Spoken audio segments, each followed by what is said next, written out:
the Chevrolet Monza, a car that to most is now a fuzzy memory, or possibly forgotten completely. Based on the troubled bones of the infamous Vega, Monza was to be something far better. GM invested millions into the program in an attempt to restore its corporate reputation. Vega was spectacularly bad, even dangerous in a number of ways, due to the fact that GM rushed development in an attempt to compete with unexpected demand for small, fuel-efficient cars. One of the big improvements was to be Monza's power plant. In place of Vega's disastrous aluminum engine, Monza was to feature the magical new Wankel rotary unit. Ironically, the rotary engine would prove to be an even bigger disaster. GM invested $60 million into the program, only to discover it would never meet emissions or mileage requirements. Monza's development, however, would carry on. Interiors were influenced by the surprising success of Mustang II, and would feature color and trim materials that were a significant step up from the acres of black plastic found in many rivals. The emerging popularity of the hatchback body style was also a focus during the development of Monza. GM invested considerable effort into reducing common complaints related to the body style, such as noise and trim rattles. GM invested even more effort into convincing the buying public that Monza truly was vastly improved compared to the disaster that was Vega. These efforts would prove mildly successful, and though many have long forgotten its name, Monza truly is an interesting footnote in automotive history. And this is the story of the Chevrolet Monza.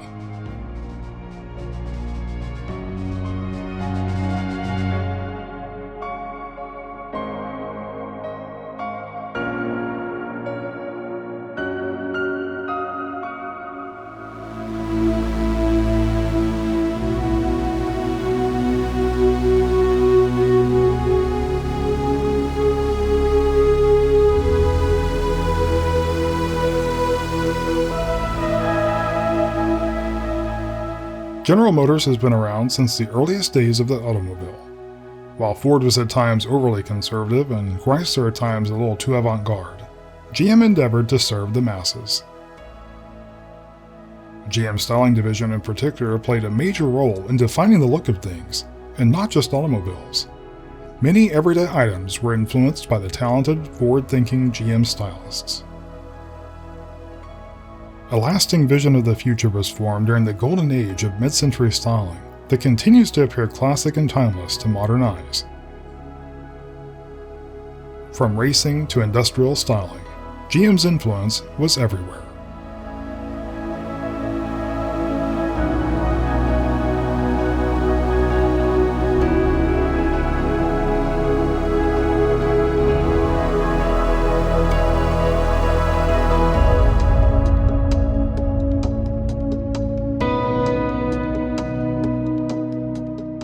As time marched on and technology evolved, so would the automobile. The evolution of transportation would rapidly accelerate, to the point where each decade would produce cars unrecognizable to those produced only a few years prior.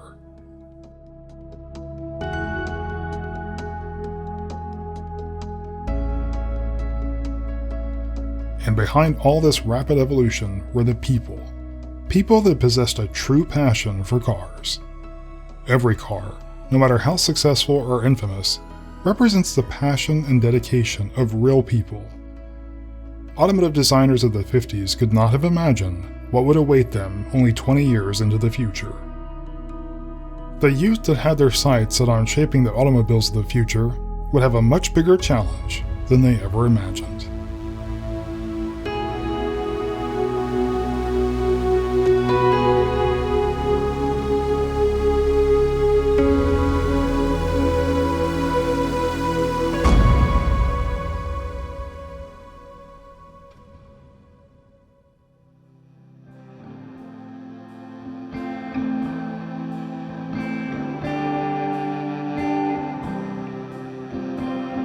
The story of Monza cannot be told without mention of Vega.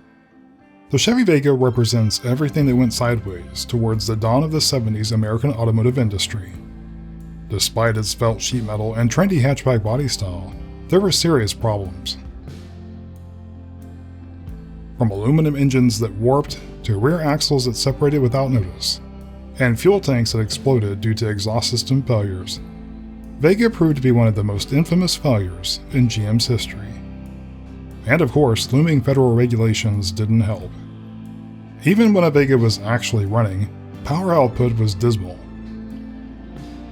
This was all quite disappointing, as initial impressions amongst the press and the public were quite good.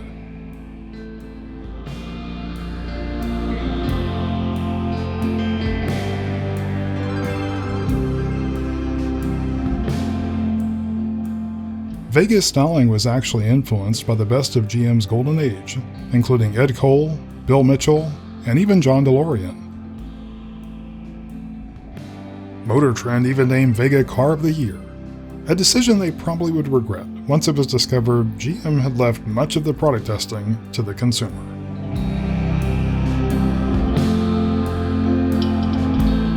Out of chaos, there was Monza.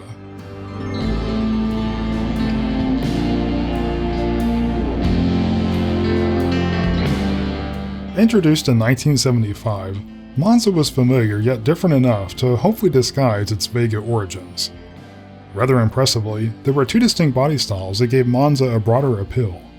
The conservative Town Coupe featured notchback styling and a formal upright grille, while the 2+2 hatchback sported an entirely different profile. Regardless of body style, interiors were unusually plush for the period, with fully color-keyed door panels, dash pads, and seatbelts. Higher spec models featured wood-grain vinyl applique on the dash, steering wheel, and even on the available AM/FM radio knobs.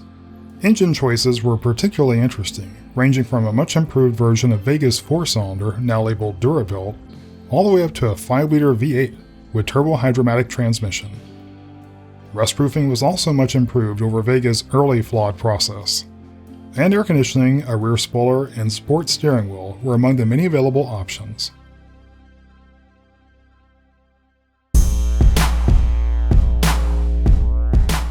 Around the dawn of the 70s, the once mighty GM was making some pretty questionable moves. Seemingly blindsided by unexpected market conditions and the public's desire for cars that could achieve more than 8 miles per gallon, GM would eventually have to face reality. The magic was fading, and no amount of glitzy dance moves and wood-tone applique was going to make things better. The directive was given: get rid of the worst, keep the best, and add as little as possible. Fortunately for GM, the actual engineers and stylists of this most difficult of times shared the same passion as those that came before them: create the best car possible with the limited resources available. Their efforts shine in the details, from bespoke steering wheel ornaments for special editions to colorful tape and stripe exterior detailing that provided a genuine range of visual distinction.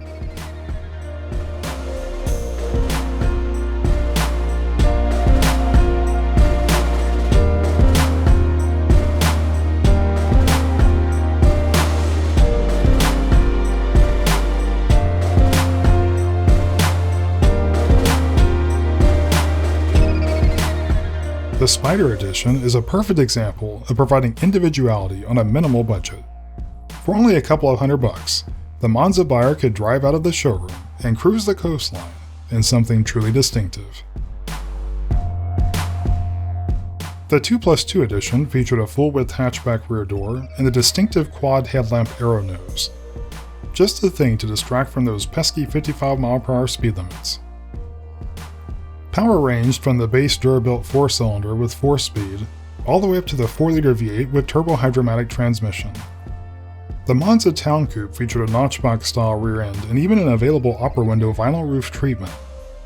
The Sport front end appearance package replaced the standard upright dual round headlamp front end with a quad rectangular headlamp arrow look. Interiors were available in a wide range of fabrics and color combinations, all of which were a step above prior compact car offerings from GM. Overall dimensions between the hatchback and Town Coupe body style were similar, with the exception of overall length, with the hatchback slightly longer. Cargo capacity was also, of course, an advantage in the more practical hatchback body style. As usual for the time, the options list was substantial. The Spider appearance package was labeled Z02, and the related equipment package was labeled Z01. The aero-look front end could also be ordered as the Sport front end appearance package for the Town Coupe.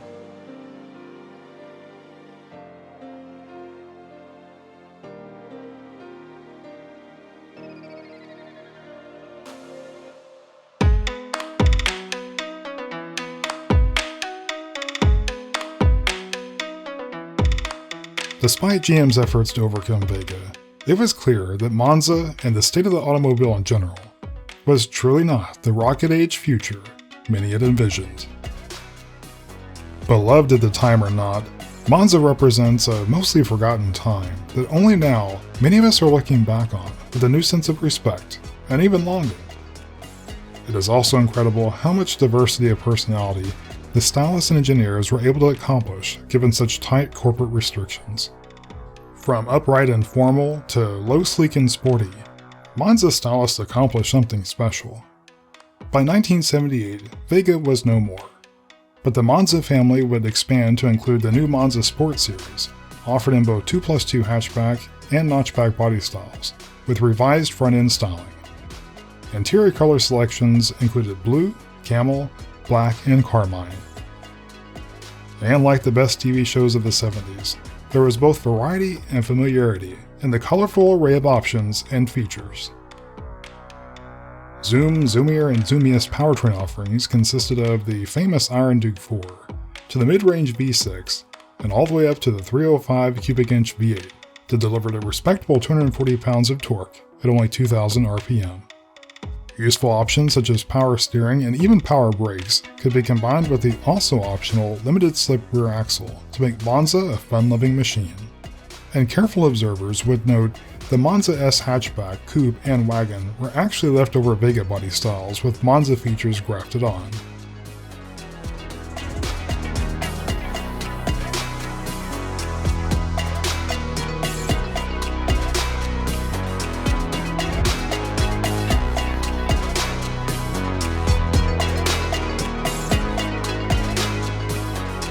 Ads, of course, continued to try to convey just how far Monza had evolved from its troubled origins. Road-hugging, mind-bending, and action-loving, this was the excitement budget-minded buyers were looking for. Monza would continue to offer two primary body styles that were truly distinct. The Monza Sport and 2+2 Sport hatchback continued with radically different profiles. This was an attempt to appeal to both traditional buyers as well as those who preferred utility and distinct styling. The urethane front end was touted as both fuel efficient as well as self-healing, as it was able to bounce back from minor parking lot encounters. Rear bumpers were more traditional and less integrated, but did offer the minimum federal regulation protection. The Monza Coupe continued to offer a classy, upright style, with formal touches such as a vinyl roof accent and a bright crossbar grille. A new 151 cubic inch 4 was introduced for 1978, with overhead valves and cast iron construction, all efforts to erase memories of the innovative but ill-fated aluminum Vega-sourced power plant. Though labeled as Monza, the wagon body variant was really a Vega in disguise. Regardless of nameplate, the Monza wagon was practical and offered most of the enhanced amenities that Vega probably should have been gifted with in the first place.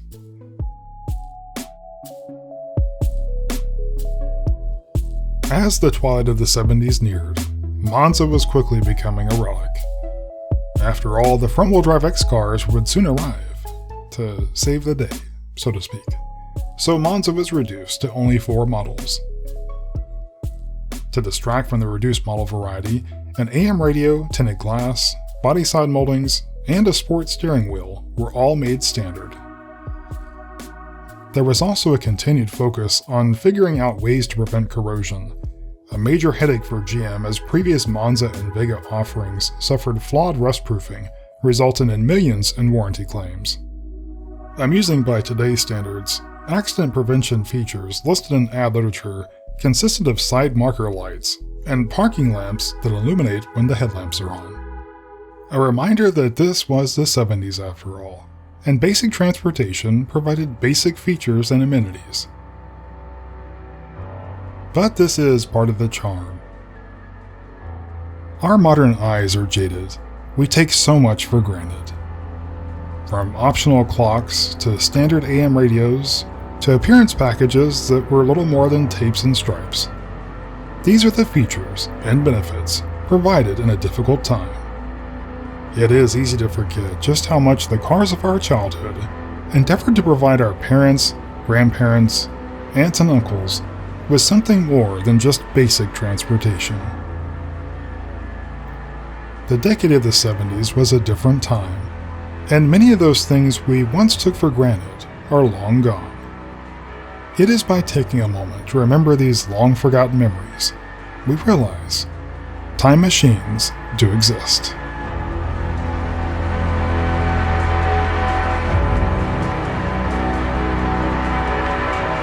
Those that looked up to automotive icons, such as Bill Mitchell or Hurley Earl in the 50s, could never have imagined what awaited them only a few decades later when they took the reins.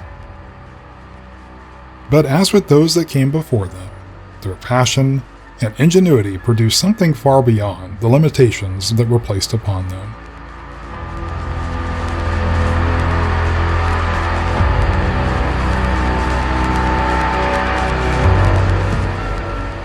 For its final year, Monza would soldier on with only 3 offerings: the 2+2 hatchback, notchback, and 2+2 sportback. While many have forgotten the humble Monza, it is worth noting that none other than John DeLorean himself described Monza as the Italian Vega, in reference to a resemblance to the Ferrari 365. Monza was not the cutting-edge transportation of the future that many anticipated, but it did serve as proof that the old relic that was GM still had a few moves left.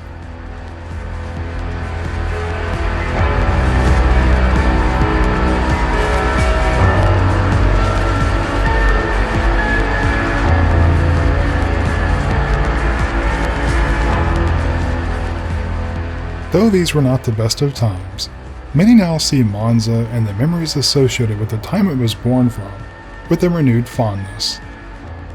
And us children of the 80s can view these cars of our older siblings, cousins, aunts and uncles through a new light. These are the time machines that bring precious memories back to life. So to those of us who were scoffed at for loving these unloved cars, just remember, those that scoffed probably secretly loved them too. And the next time you're at a car show and are told that 70s cars suck, just do what needs to be done.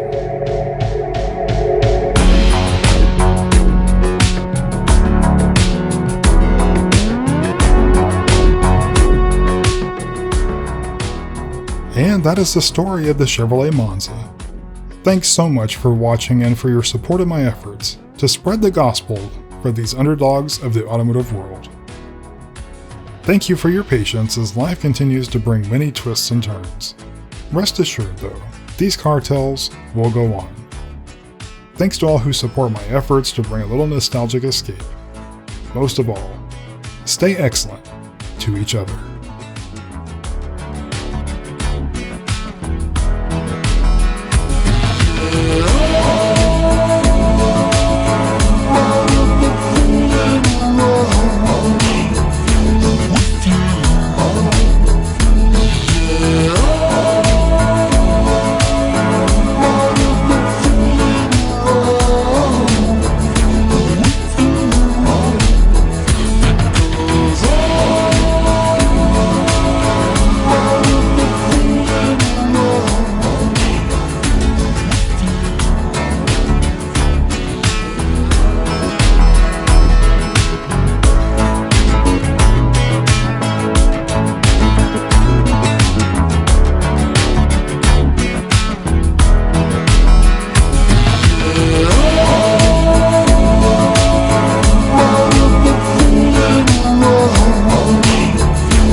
in Kenosha, Topher's gonna what it's like to be at the top. Go all electric, watch your models drop. Shift into second and soon will be experience all triviality. Come on, you gotta go in the back of my mom's Pinto. Drive a Jeep, remember the war. Need a couch, what are land yachts for? Faster than a trucker, quick as a nail. Let's all listen to Chauffeur's Car Tales.